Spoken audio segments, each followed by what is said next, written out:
कभी कभी लगता है ना कि मेहमान और सिरदर्द एक ही सिक्के की दो पहलू हैं।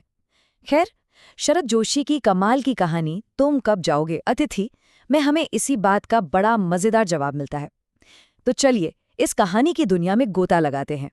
हमारी संस्कृति में तो एक बहुत गहरी बात सिखाई जाती है, अतिथि देवो भव, मतलब मेहमान तो भगवान का रूप है, और हम सब इस बात को बहुत गंभीरता से लेते भी हैं, है ना? लेकिन कहानी का असली मजा तब शुरू होता है जब यही देवता आपके घर के सोफे पर अपना स्थायी आसन जमा ले। कहानी का यही वो सवाल है जो हर मेजबान के मन में कभी न कभी तो आता ही है, भले ही जुबान पर न ला पाए।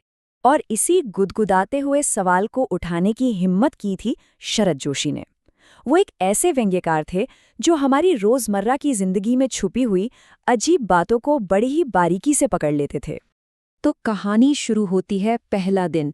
दरवाजे पर एक अनचाही घंटी बजती है और सामने एक मेहमान खड़ा है बिना किसी सूचना के। अब मेजबान मुस्कुराकर स्वागत तो करता है, पर दिमाग में तो भाई कैलकुलेटर चल पड़ता है। अरे, इस महंगाई के ज़माने में एक और पेट का खर्च। लेकिन ये चिंता चेहरे पर बिल्कुल नहीं दिखनी चाहिए। और लेखक ने इसे क्या खूब लिखा है, अंदर ही अंदर कहीं मेरा बटुआ कांप गया। बाहर से मुस्कुराहट, लेकिन अंदर खर्चे की दहशत। ये हम सब ने कभी ना कभी तो महसूस किया ही है। तो मेजबान अपनी पूरी ताकत झोंक देता है। डिनर ऐसा कि मेहमान खुश हो जाएं। 2 सब्जियां, रायता, मीठा, सब कुछ। मकसद बिल्कुल साफ है, इतनी खातिरदारी करो कि मेहमान सुबह इज्जत से अपना बैग पैक करके विदा ले ले। अब आता है दूसरा दिन और मेजबान की उम्मीदों पर कह सकते हैं पानी फिर जाता है, क्योंकि मेहमान गया नहीं। तो अब मेजबान बेचारा अपना दर्द पीकर चेहरे पर एक झूठी सी मुस्कान चिपकाए रखता है। भाई, अतिथि देवो भव का जो नाटक है वो तो जारी रखना पड़ेगा ना। मेजबान अब अपने आखिरी दांव चलता है। दोपहर में एक शानदार लंच और शाम में सिनेमा। मतलब वो मनी मन कह रहा है, भाई अब तो चले जाओ, इससे ज्यादा एक शरीफ मेजबान और क्या ही कर सकता है। तीसरा दिन, और इसी दिन कहानी में आता है एक जबरदस्त ट्विस्ट। मेजबान को एक ऐसा झटका लगता है जिसकी उसने सपने में भी कल्पना नहीं की थी। मेहमान बड़े ही आराम से फरमाता है, मैं धोबी को कपड़े देना चाहता हूं। बस ये सुनते ही मेजबान के कानों में जैसे कोई बम फटा हो। धोबी को कपड़े? इसका सीधा सा मतलब है ये अभी और रुकने वाला है।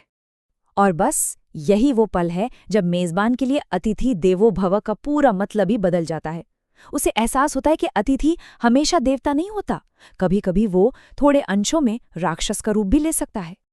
अब आता है चौथा दिन, और तब तक आप समझिए मेजबान की सहनशीलता पूरी तरह जवाब दे चुकी है। मेहमान नवाजी की तो जैसे अर्थी उठ चुकी है। और ये बदलाव ना खाने की थाली में बिल्कुल साफ साफ नजर आता है। कहाँ पहले दिन का वो शाही डिनर था और कहाँ चौथे दिन की ये बेचारी बेस्वाद खिचड़ी। मतलब मेहमान नवाजी की जो गर्माहट थी वो अब पूरी तरह ठंडी पड़ चुकी है। अब बातें करने को भी क्या बचा है, दुनिया जहान के सारे टॉपिक खत्म हो चुके हैं। तो अब दोनों बस चुपचाप बैठे रहते हैं, एक दूसरे को देखते हैं या फिर कैलेंडर को घूरते रहते हैं। हवा में एक बहुत ही अजीब सी बोझिल सी खामोशी है। जो शुरू में प्यार और सत्कार की भावनाएं थीं, उनकी जगह अब मन में गालियां पैदा हो रही हैं। मेजबान के दिमाग में अब बस एक ही चीज घूम रही है, एक ही आवाज गूंज रही है, गेट आउट, भाई मेरे घर से बाहर निकलो। और फिर कहानी पहुंचती है 5वें दिन की सुबह पर।